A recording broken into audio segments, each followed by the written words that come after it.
አሜሪካ ዜጎቿን ከሳውዲ አረቢያ በአስቸኳይ እንዲወጡ አዘዘች። ፈረንሳይ የጦር መርከቦቿን ወደ ሆርሙዝ ወሽመጥ እያዘመተች ነው። የነዳጅ ዋጋ ሰማይ ነክሶ የዓለም የአክሲዮን ገበያዎች እየፈራረሱ ነው። በኢራን ደግሞ በደረሰ ዘግናኝ የሚሳኤል ጥቃት ከ110 በላይ ህጻናት በትምህርት ገበታቸው ላይ እንዳሉ ተጨፍጭፈዋል። ቢቢሲን ጨምሮ ዓለም አቀፍ ተንታኞች ጥቃቱን እየመረመሩ ሲሆን ፍንጮቹ ሁሉ የሚያመለክቱት ወደ አንዲት ሀገር ነው፣ ወደ አሜሪካ።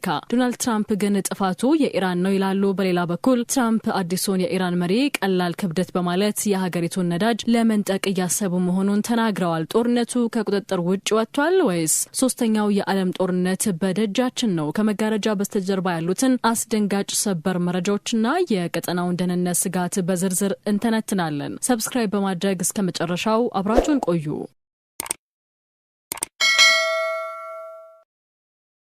የመካከለኛው ምስራቅ ጦርነት ሁለተኛ ሳምንቱን ሲያስቆጥር ዓለምን እጅግ ያስደነገጠ ዜና ከአሜሪካ የውጭ ጉዳይ መስሪያ ቤት ተሰምቷል። ዋሽንግተን በሳውዲ አረቢያ የሚገኙ ድንገተኛ ካልሆኑ የመንግስት ሰራተኞቿ ጀምሮ ዲፕሎማቶቿና ቤተሰቦቻቸው ሀገሪቱን በአስቸኳይ ለቀው እንዲወጡ ትዕዛዝ አስተላልፋለች። ይህ ትዕዛዝ ሊከሰት የሚችል የደህንነት ስጋት በሚል ቢገለጽም በዲፕሎማሲው ዓለም ግን ትልቅ ትርጉም አለው። አሜሪካ ዜጎቿን ከሳውዲ እያስወጣች ያለችው ጦርነቱ ከኢራን እና ከእስራኤል ድንበር አልፎ መላውን የባህረ ሰላጤ ሀገራት ሊያዳርስ የሚችል መጠነ ሰፊ ቀጠናዊ ጦርነት ሊፈነዳ መቃረቡን ስለተረዳች እንደሆነ ይገመታል። የስደት በፓኪስታንም ቀጥሏል። በካራቺ የሚገኝ የአሜሪካ ቆንጽላ በሰልፈኞች ጥቃት ከደረሰበት በኋላ አሜሪካ በሁሉም የፓኪስታን ከተሞች የቆንጽላ አገልግሎቷን አቋርጣ የሰራተኞቿን እንቅስቃሴ ገድባለች። ይህ ወታደራዊና ዲፕሎማሲያዊ ውጥረት በቀጥታ ወደ ዓለም የኢኮኖሚ አውታሮች ተሸጋግሯል። ሰኞ ዕለት የዓለም የንግድ ገበያ ሲከፈት የታየው ክስተት እጅግ አስፈሪ ነበር። በጃፓን የቶኪዮ ኒኬይ የአክሲዮን ገበያ በአንድ ጀንበር 7%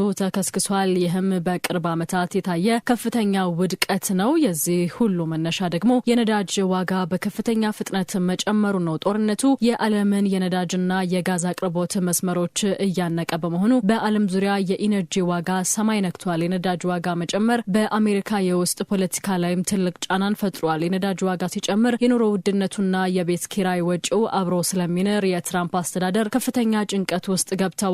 ፕሬዝዳንት ዶናልድ ትራምፕ የነዳጅ ዋጋን ለመቆጣጠር ሁሉንም ታማኝ አማራጮች እያጤኑ መሆኑን ዋይት ሀውስ ቢገልጽም ገበያው ግን ለትራምፕ ቃላት ምላሽ ከመስጠት ይልቅ ለሚሰሙት የቦምብ ድምጾች እየተንቀጠቀጡ ይገኛሉ።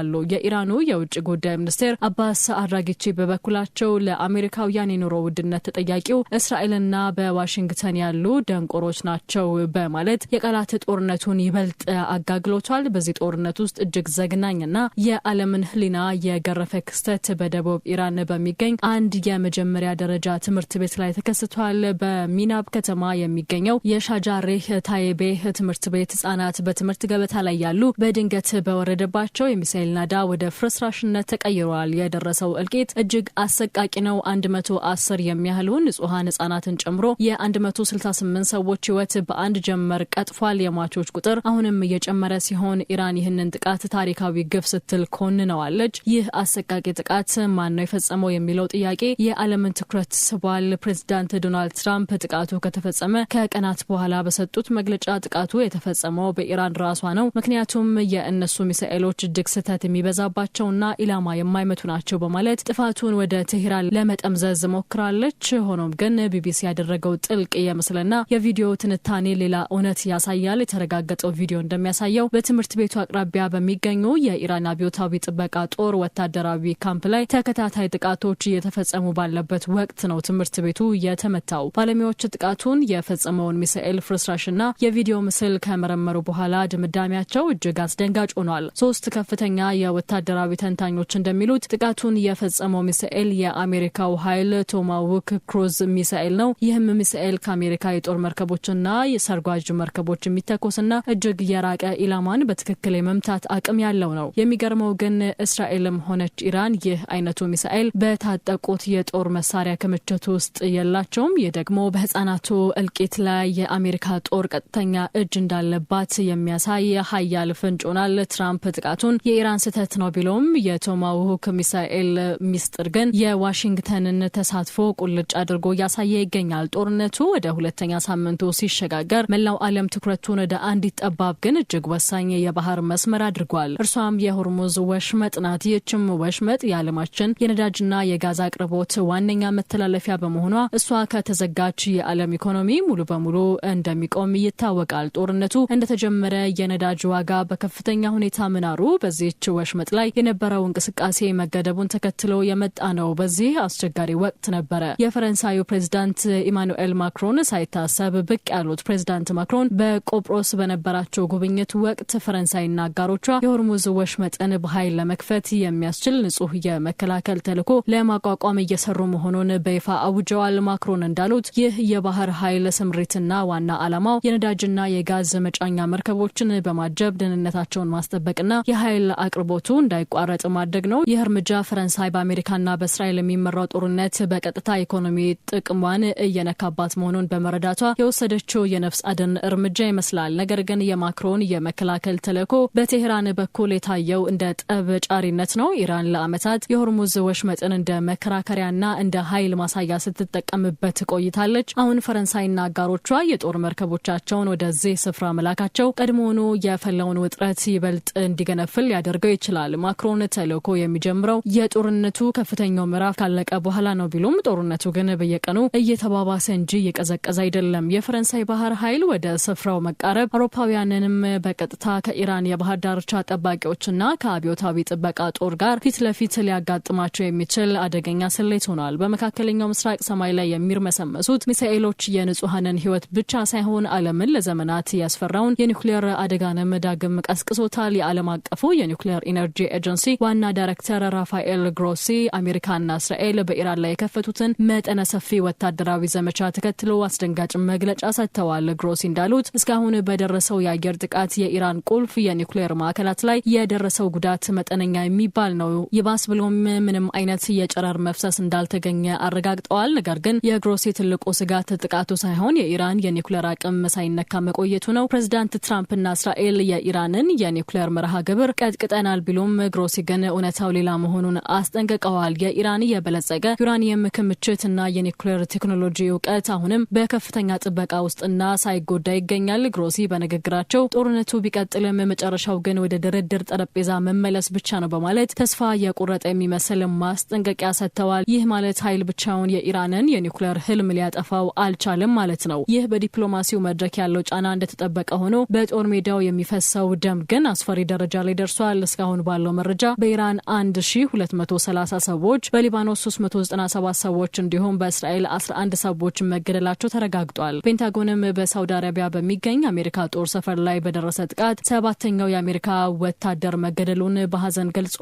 ይህ የ26 ዓመቱ ወታደር ሞት አሜሪካን በቀጥታ ወደ ጦርነቱ አዙሪት ይበልጥ እየሳባት ይገኛል። ጦርነቱ በቀጠለ ቁጥር የሟቾች ቁጥር እየጨመረ የኒውክሌር ስጋቱ ደግሞ እንደ ጥላ ሀገራቱን እያሳደደ ይገኛል። ጦርነቱ በኢራንና በእስራኤል መካከል ብቻ የተገደበ ሳይሆን አሁን የጎረቤት ሀገራትን የሉዓላዊነት ደጅ እያንኳኳ ይገኛል። በዚህ ረገድ ከፍተኛ ቁጣዋን የገለጸችው ቱርክ ናት። የአንካራ መንግስት የኢራንን አምባሳደር መሐመድ ሐሰን ሀቢቦላዝድን በአስቸኳይ ወደ ውጭ ጉዳይ መስሪያ ቤት በመጥራት ጠንካራ ማብራሪያ ጠይቋል። ምክንያቱ ደግሞ ከኢራን የተተኮሰ አንድ የባለስቲክ ሚሳኤል የቱርክን የአየር ክልል ጥሶ በመግባቱ ነው። ምንም እንኳን ሚሳኤሉ በሜዲትራኒያን ባህር ላይ በኔቶ ጸረ ሚሳኤል መከላከያ ተመቶ ቢወድቅም ስብርባሪዎቹ ግን በቱርክ ጋዚያቴፕ ግዛት ውስጥ በሚገኝ ባዶ መሬት ላይ አርፈዋል። ይህ ክስተት ቱርክን ጦርነቱ ወደ እኔ የመጣ ነው በሚል ከፍተኛ ወታደራዊ ጥንቃቄ ውስጥ ከቷታል። በሌላ በኩል በጦርነቱ አስተላለፍ ውስጥ እጅግ አስገራሚው ለውጥ እየታየው ከሶሪያ ነው። የሶሪያው ፕሬዝዳንት አህመድ አልሻራ ሀገራቸው በዚህ ጦርነት ምክንያት ቀጥተኛና ከባድ መዘዞች እየደረሱባት መሆኑን ገልጻለች። የሚገርመው ግን ለዓመታት የኢራን የቅርብ ወዳጅ የነበረችው ሶሪያ አሁን ግን የሊባኖሱ ፕሬዝዳንት ጆሴፍ አውነ ሄዝቦላህን ትጥቅ ለማስፈታት ለያዙት አቋም ድጋፋቸውን መስጠታቸው ነው። አልሻራ የአረብ ሀገራት ሉዓላዊነት መከበር አለበት በማለት የሰጡት መግለጫ ሶሪያ ራሷን ከኢራንና ከሄዝቦላ ወታደራዊ አዙሪት ለማውጣትና ከምዕራባውያን ጋር አዲስ ግንኙነት ለመፍጠር እየሞከረች እንደሆነ ፍንጭ ሰጥቷል። ይህ በእንዲህ እንዳለ በእስራኤልና በሊባኖስ ድንበር ላይ ያለው ውጥረት ወደ መጨረሻው ምዕራፍ ተሸጋግሯል። የእስራኤል ጦር በደቡብ ሊባኖስ ስለምትገኘው አልአንሳሪያ መንደር ነዋሪዎች አስቸኳይ የማስለቀቂያ ትዕዛዝ አስተላልፏል። የሄዝቦላ እንቅስቃሴን ለመምታት ስለምንፈልግ ቢያንስ 1000 ሜትር ርቃችሁ ሂዱ የሚለው ማስጠንቀቂያ ቀጣዩ የቦምብ ናዳ በሊባኖስ ምድር ላይ እንደሚዘንብ ማረጋገጫ ሆኗል። የጎረቤት ሀገራት አቋም መዋዠቅና የቱርክ ወታደራዊ ንቃት ጦርነቱ መላውን መካከለኛውን ምስራቅ ወደማይመለስበት የቀጠናዊ ፍንዳታ አቅጣጫ እየገፋው መሆኑን ያሳያል። በቴህራን ቤተመንግስት ውስጥ አዲሱ የበላይ መሪ ሙጅታባ ካሚኒ መንበራቸውን ሲረከቡ የመጀመሪያው የዲፕሎማሲ ድጋፍ የደረሳቸው ከኦማኑ ሱልጣን ሃይተም ቢን ታሪክ አልሳይድ ነው። ሱልጣኑ መልካም ዕድልና ስኬት የሚመኝ መልእክት በመላክ የመጀመሪያው አረብ መሪ ቢሆኑም በዋሽንግተን ያለው አቀባበል ግን ፍጹም የተለየና የናቀ ነበር።